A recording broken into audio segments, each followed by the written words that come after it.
Good morning and welcome to LemsleySpeaks, Lemsley Recommends. On this show I'm going to be recommending the work of one Thomas Fucaloro, who is an American poet out of Staten Island, New York. If you appreciate this content, if you like what I'm trying to do here, then hit the like button, hit subscribe, and who knows, maybe it'll be your work that I'll be featuring soon. But for now, head on over to Instagram, search for @ThomasFucaloro77, and it will bring you to the page of the man Thomas Fucaloro.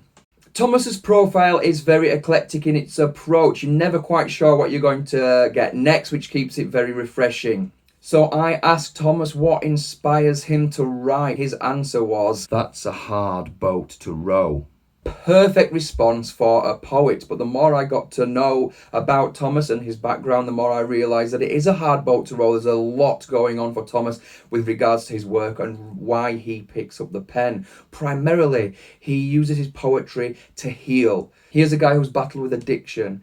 He's battled with mental health struggles. These are things that many people relate to, myself included. And Thomas talks of healing himself through his poetry, but hopefully if he can heal other people on the way as well a little, then that is a wonderful thing. And his work has certainly affected me in that way, so thank you for that, Thomas. It's one of the most beautiful things about poetry. It helps you get a handle on very difficult things. He's also inspired by American musician and actor Mike Patton, flowers, and a sprinkle of hope.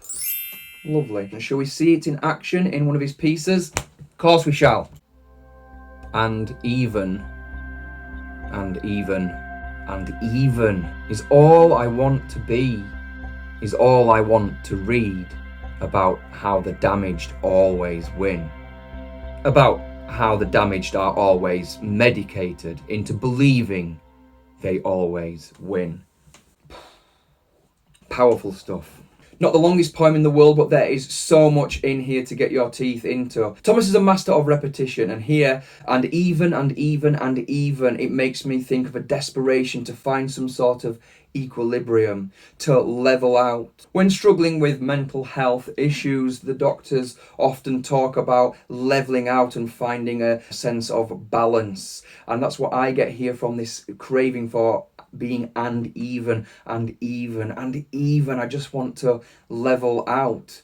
And the beautiful thing here is that there's 3 and evens, which is uneven in itself, which I find very clever. The struggle to balance out is often very difficult. We've also got anaphora, which is a fancy type of repetition. Repeating the phrase is all I want, is all I want. Here there's a sense of desperation and hopelessness from the narrator. I really want these things, hence why it is repeated. And the narrator is not asking for the world, he's asking to be.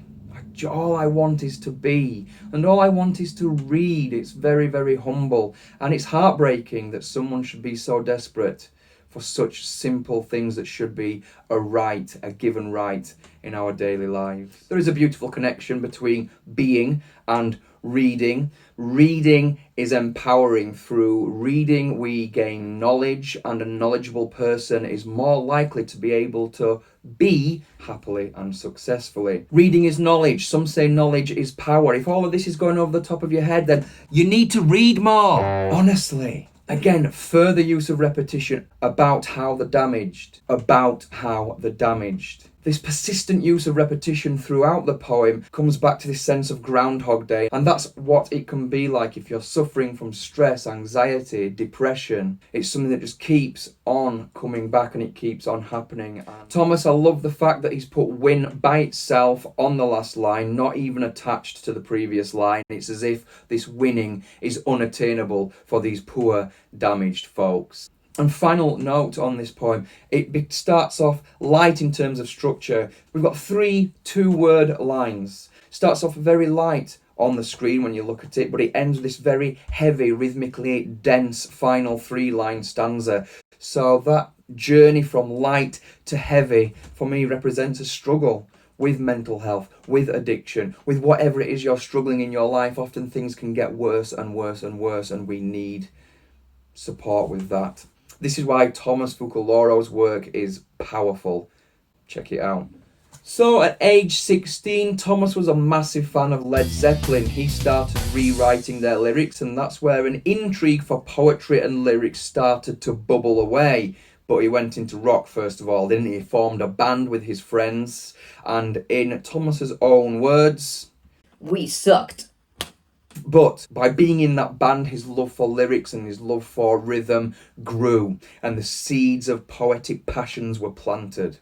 Later, when he read the poem A Leaf Falls on Loneliness by E. Cummings, his mind was opened and he suddenly looked at poetry in a new way, realising that the scope for poetry is pretty much limitless, and from that point onwards, he was hooked.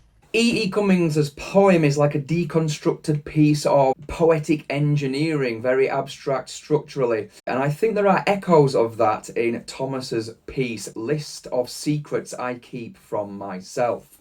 1. I'm a good person. 2. There's something worth a damn in me. 3. I'm a good person who rips through the night like a comet. 4. Like a commitment. 5. That I have made and I have travelled 6 light years to get here. Light years from 7. Loving myself. Again, very profound stuff. There's so much I love about this poem, from the simple clarity of the title, which contrasts massively with the complexity of the poem that follows. We've got a sense of hopelessness and desperation in the narrator, the repetition of the phrase good person. The narrator can't see himself as a good person, but there is a good person in there, hence the repetition, and the fact that it's trapped away is very sad. This good person is also passionate, or could be passionate if they allow themselves. And you can see that in phrases like worth a damn, rips through the night, and like a comet. There's such passion there, but it's locked away, a secret kept from oneself. And it makes me wonder about how many millions of people out there in the world are too scared of embracing their best qualities and keeping that locked away like a secret.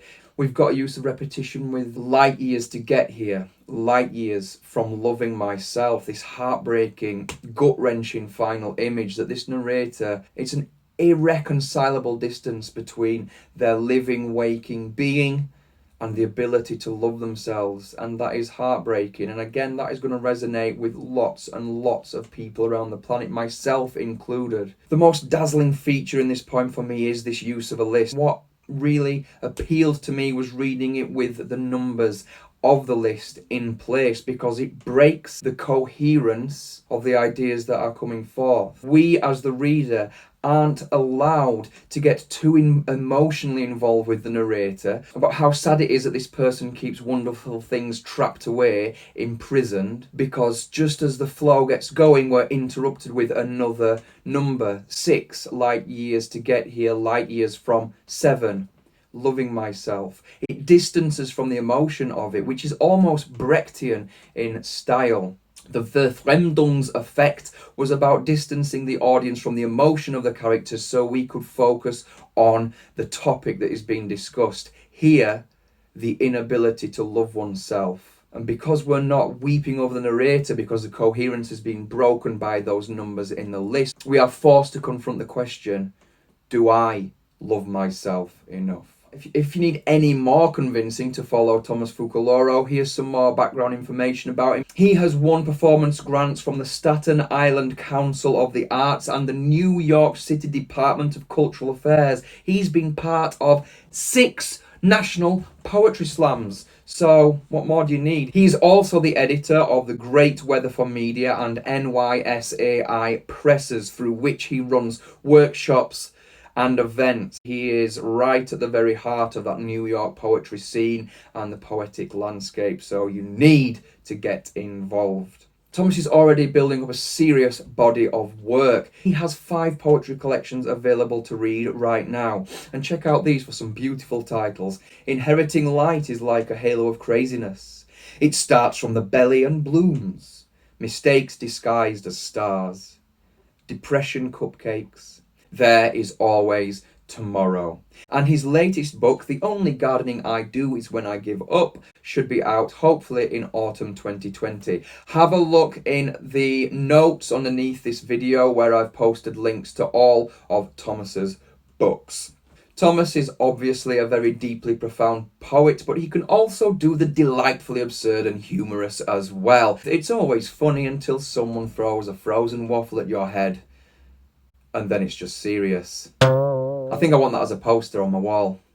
I love it. Head over to @ThomasFucaloro77, follow him and support him. You can check out my poetry at Lemsley Novels on Instagram. Please get in touch with your thoughts and feelings, leave a comment, like and subscribe. And just to round off, when I asked Thomas what would be your advice to budding poets out there, he said simply, just be you and keep blooming. And on that note, much love.